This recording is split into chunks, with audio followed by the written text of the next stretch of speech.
beautiful, beautiful, exhausted co-host this morning.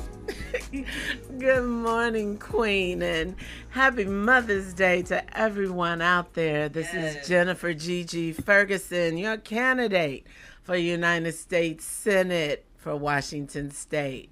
And I want to give everyone a shout out this morning on the phone number. If you want to call in, it's 253-581-0324. Yes, and 253-581-0326. Last week I was out of the studio. I did the show from my bed because I was not feeling well. But we just want to give a little recap this morning about last week before we bring our guest caller on when he calls in this morning. Last week we had Mr. Valentino Dixon, who is fighting a murder charge out of the state of New York. I believe, after reading everything to do with this story, I honestly believe he was wrongly convicted. Jennifer, how do you feel about that? You know what? This week I have talked a lot about a man sitting in prison in New York City for 27 years. Yes. 27 years. His daughter was 4 months old. Yes. When he was wrongfully convicted, and this is the reason I say wrongfully convicted. Everyone has said he did not do it. Placed him somewhere else. And the thing that really gets me about this is his attorney did not give him any type of defense. Correct. And the only reason he couldn't give him a defense is because everyone he would have called would have defended the man. Mm-hmm. And would have defended his story. Yes. Right. And would have shown that this man was not the murderer. Correct. And then people wonder why I say our prison system, our justice system is wrong and has to be changed. Yes. A man sitting in prison for 27 years when even the person who committed the crime. There we go. Right. Committed the crime has not once, not twice, but 3 times spoken out to say, this man didn't do it, I did it. Correct. And it was self-defense. However, this man is in prison now for another murder. Right. And he's still saying that man has been wrongfully convicted. Right. Yet the state of New York sees fit to keep him in prison. Right. And the sad part about it is that everyone that is learning of this man's story is picking it up. Georgetown University. Mm-hmm. Their law department just picked it up. Netflix is looking at him to do a documentary on the series. Everyone who reads this just knows that wrong. Yes, it's dead wrong. It's dead wrong. And how do you... I wouldn't care how much money they offered this man when he finally does get released. It won't be enough. It won't be enough. To take him away from his daughter. And you know, last week I asked his daughter, how did it feel? Right, that's when I got emotional on the phone, right? You got emotional on the phone. She got emotional on the phone. We just went ahead and changed the question. Right. Because it sparked too much emotion. Yes. There. That was just a little bit too tough. Yes. And however, this young lady has graduated from college. Yes. But she has always believed in her dad. Correct. Nothing could stop her. Well, and let me take that back. Nothing could stop him from being in her life regardless, even though it was behind bars. That's very true. You know what I mean? So to know that her perseverance and tenacity, like nothing could stop this young woman from becoming something. Mm-hmm. No matter what everybody threw at her whole life, because I know she probably went through some type of ridicule or feeling a certain type of way because she did not have a father like all the rest of her friends that she saw. And that her father was in prison. Right. That has to play something on your mind. Right. But when she became of the age of being able to know the truth, see, the truth will set you free. Yeah. Because then she was able to say, what the court say is not who my daddy is. Yes. Yes. That label they put on him. Yes. What the prison system says is not who my daddy is. I've seen my daddy. I've talked to my daddy. I know who my daddy is. But see, she also lives in that same community that said her father is not a murderer. Right. Right. So it's awesome to know that she's been able to overcome that, even though I know, like, when you asked that question, it did spark some emotion. So I know there's still some hurt in her heart. You know what I mean? Yes, it has to be. Right. Because she still doesn't have him. Right. Right. And she's still battling for him every day. Now, today, she's coming on first. Am I correct? I believe so, yes. And then she will speak with us because he is talking to us during his time in prison and the time that he's allowed to talk on the telephone. Right. And I believe last week they gave him an exception. I want to say they gave him a pass. Okay. To allow him to come out closer to 10:30 our time, because normally he's not allowed to start taking or to start having phone calls till about 2:00 Eastern time. Okay. So I'm not sure what time they're going to dial in today. She might be waiting to get him on the phone, possibly, but we'll just continue on. And Jennifer, I just want to really, maybe we should talk about the quotas that the prison systems have with the states, each state that they're in. Okay. Maybe we should kind of talk about that, and maybe that will help underline why these court-appointed attorneys, these jails, these prisons, the system is working the way it's working. Right. And I think before we even go there, we have to understand, and people don't like me saying this, and I really don't care, but there's no place in the Constitution, one, that says we have to have a party. Correct. And so we have the DNC, which is what they call themselves by law. Right. The Democrats. No, they actually said there's no such thing as a Democrat. They just ask people to vote Democrat. Right. But I'm they just are what the DNC is. Right. It's the Democratic National Convention. And then the GOP, the Republicans. So those are no place in the Constitution. And people, even though people say all the time that Congress is always giving themselves a pay raise, the federal does not. Okay? The states may, but the federal. And part of the reason for that was they meant for the people to be represented by the people. Correct. Okay?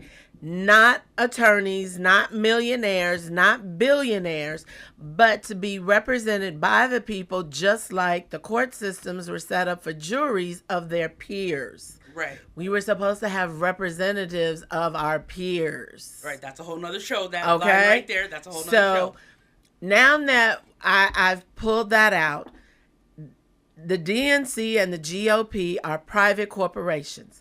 Private corporations are in the business to make money. Yes. And to make money for their stockholders. Who would be the stockholders of the GOP and the DNC? They would be the corporations. I'm sorry, people, not you and me, who are only able to donate $10, $25, $100, in payments. And some people may even be able to do the $2,700. They have a voice. They have a voice. The $2,700 people. and even some of the smaller ones if they're also volunteers. But the people they listen to the most, right, and often the ones who even write their bills, yes, are the lobbyists who are there representing major corporations. Okay? we see it going on right now. Yes. Currently, right now in the nation, we see it going on. What, AT&T was one of those companies Yes. with Trump. There was a few other companies. We have almost all of them. And one of the things people don't understand is bills don't get passed because most of these lobbyists are paying both the Democrats and the Republicans. Mm-hmm. Okay? So whoever's in the majority, they're paying both of them. And even if they're not in the majority, they're paying both of them so that neither one of them will pass bills that go against the corporations who are paying for them. That is part of the reason we have the problems in America that we have today. So, Gigi, tie all of that back into what you just said and how it conscrews with our justice system. Bring all of that back in. These corporations do not want to pay salaries. They do not want to pay benefits, retirement, any of that. So our prison systems for each one of the states don't have the money to take care of all the people that they're using the 13th Amendment to put into prison. Mm-hmm. Okay? So it works for the government and it works for the corporations to create private prisons and to put these people in private prisons because then they work for pennies on the dollar. Mm-hmm. And they're making money. And that gives us our corrupt political system. That is reason minimum wage hasn't gone anyplace since 1970. And these corporations are making money. Their profit sharers are making money. The DNC is making money. The GOP is making money. Homelessness increases. And America has the highest population of prisoners in the world. Yes. Does that pull that all together? Right. Who are not getting rehabilitated like other countries. Other countries are actually, prisoners are getting rehabilitated to go back into society. Not where they're becoming institutionalized to realize that they cannot live without being inside of the system and to come out and get in trouble and to go right back. Now, I had an ex-prisoner yesterday while we were out getting signatures to get on the ballot, and I've chosen to do the signatures so that I can meet the people, told me, if you stop the private prisons, then you stop us from being able to get a better life in prison. And I looked at him, what are you talking about? He said, I was a prisoner in a private prison.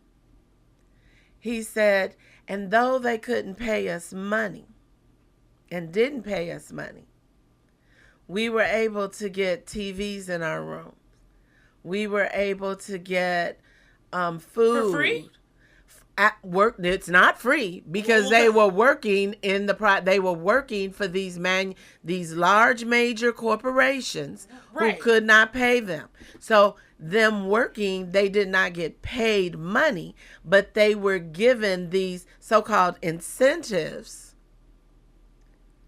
to supplement their work and not get paid. Face, right? Yeah, I see your face, girl. You looking at me like, girl, have you lost your mind? Right, you see my face, right? Because to me, I don't care if they're in prison or if they're not. If they are working a job for a corporation, I feel they deserve the minimum wage of that state. Thank you. But the way the system is, they can't be. Now, I did read that Washington State Attorney General is suing so that those in the private prisons in Washington can get paid the minimum wage. And my only thing about that was, I want to say that started with the immigrants that were in prison. It didn't start with our normal prison population. It started first with the immigrants, and even I'm okay with that. I just find the timing a little strange. Yeah. You know, it's election year. Right. That's a whole nother show. The bottom line, you guys, is prison for profit. I believe all prisons should be ran by the government. Yes. I do not think we should have these corporations like the GEO Group, and there's one other major player in the private prison industry, and I know that the GEO Group has offices all over right here in Tacoma. Mm-hmm. They dog these people out. And I don't care that they committed a crime, and so now that they go to prison, they're allowed to work, and we don't pay them anything because they committed a crime and went to prison. For you guys that don't know, not everyone in prison is allowed to work a job. That's true. But they a lot of times, they may not be allowed to work a job, but they're doing something. Well, no, they're not all doing something. Right. But you know what I'm saying? So these ones that are working are what they label as the better prisoners. Mm-hmm. The good prisoners. Yes. So if we can classify them in prison and put a label on them and still only offer them 30 cents an hour for corporations that are out here on the street making billions of dollars in profit every year. Come on. How do we justify that? I don't care if they're in prison or not. How do we justify that? And how do we justify when they get out of prison they can't get a job? Right. Not even with the companies that hire. They worked for in prison. How do we keep justifying this? Somebody has to stand up eventually. And we say that we are a humane country. Where? Please. I any caller wants to call in on that one. Where is the compassion in our hearts right now? Yet, we have no problems spending $80 billion to go fight in the country that does not treat their women humanely. Mm-hmm. Or their people. We want to become outraged because people in another country are not being treated as humans. Yet those in America are not being treated as humans, even if they're not in prison. Right. Look at our homelessness. Yes. Look at our veterans. Yes. You know what I'm saying? Look at the teenagers that are homeless. I ran in yesterday. I'm actually loving being out getting signatures. And I mean, yes, I am so exhausted today because we started like at 10:30 yesterday, and I think I got home at 10 o'clock last night. Right. Because the people we're running into are not the people that are going to show up to forums. The only way you're going to meet the people that we've met yesterday is being out in the streets. With them. And I was speaking with a man. We were on the hilltop in Tacoma, and I was talking with a homeless man who's very disabled. How do we have homeless disabled people? Okay. But and we're a humane society. But he was talking to me about this other young man. And this other young man came up and asked him for a cigarette. And he said, okay, but this is your only cigarette for tonight. He's like the daddy out there. And he said, that young man used to be a star basketball player. Wow.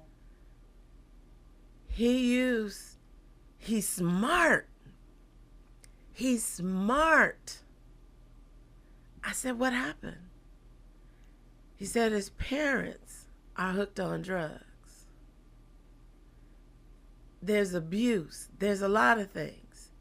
He said, so this young man got out and he's in the streets, but he's homeless.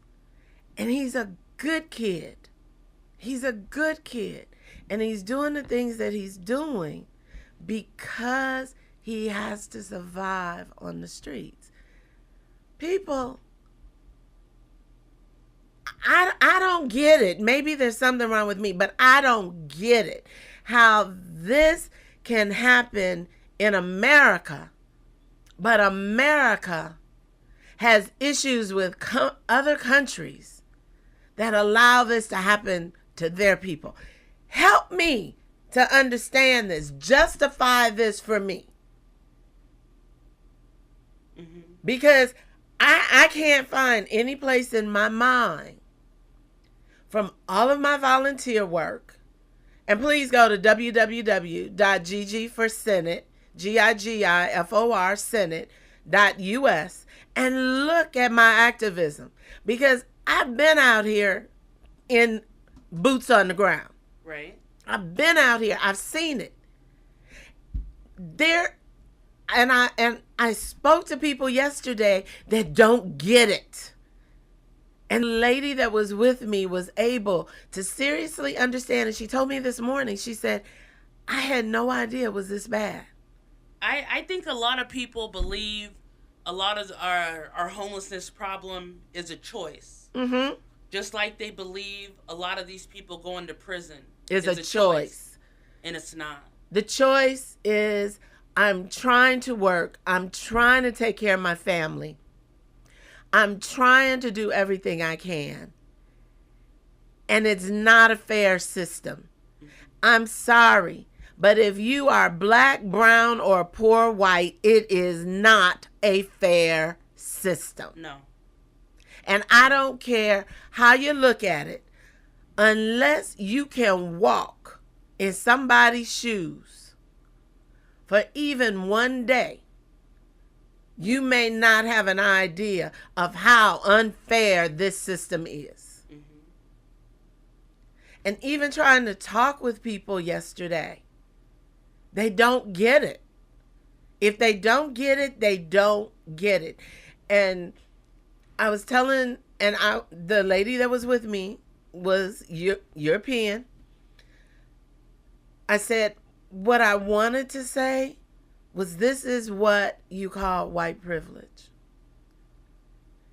And I say that not being nasty or mean, but when you cannot even comprehend what is going on around you. That's right. Yes.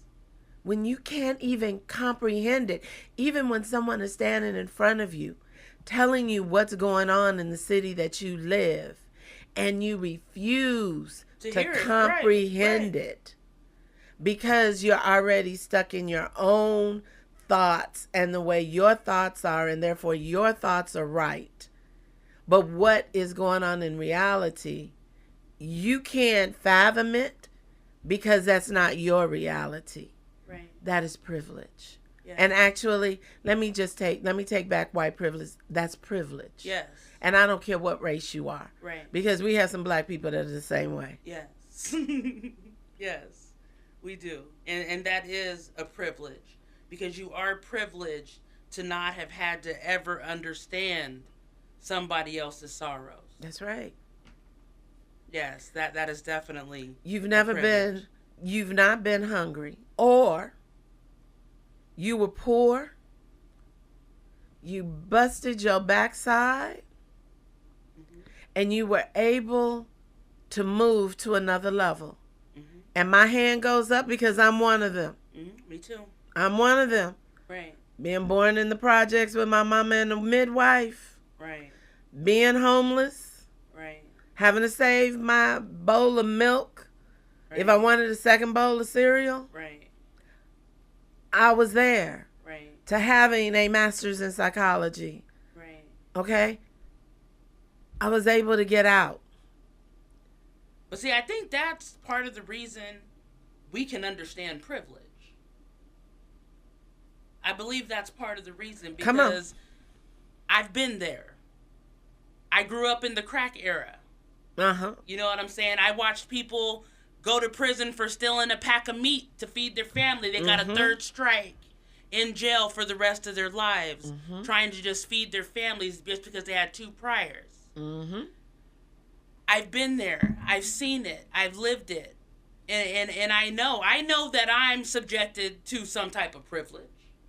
Because there's things I just don't have to go through anymore. But with that being said, I will never forget where I came from. Thank you. And I understand some of these people's issues out here in these streets. I do. And I can relate to a certain extent. But see, I think one of the differences with you and me, okay, is we haven't forgotten where we came from. Never will. We still connect with where we came from. Yes. We still volunteer in the communities from where we came from, right, so that we can help try to change their mindset to bring them to another level. Yes. Okay? Yes, because that's where it starts, is in the mind. That's right. Right. But if people don't go back to where they came from, come on now, okay, right, and begin to try to pull people up who can relate, they can relate to you when they know that you've been there. Right. Okay? Right. I had a man yesterday that was not going to sign my petition. And this is to get you on the ballot. This is just to get me on the ballot. Right. But you know what made him sign my petition? He said, you stood here and talked to me. Even though I didn't agree with you, or I told you I didn't agree with you, you still listened to me. And you still stood here and talked to me, which lets me know that we put you in office. You're going to hear the people. Right. So not only will I sign to get you on the ballot, you have my vote. There you go. And you have me talking to other people about you. There you go. That's what it's about. Right. Because if you don't know what's going on with the people, how are you going to help them? Right. You can't. And we have too many legislators that only go out to certain people. Yes. They run out the back door when the other group comes. Right. How are they connecting to the people? Right. And that's the reason pay is 1 to 849. Ladies and gentlemen, we thank you so much. Sorry our callers didn't get in. Yes. And we wish all mothers a happy Mother's Day. This is Street Talk Radio with Natasha. Yes. And Gigi. Have a good afternoon, everybody. Bye-bye.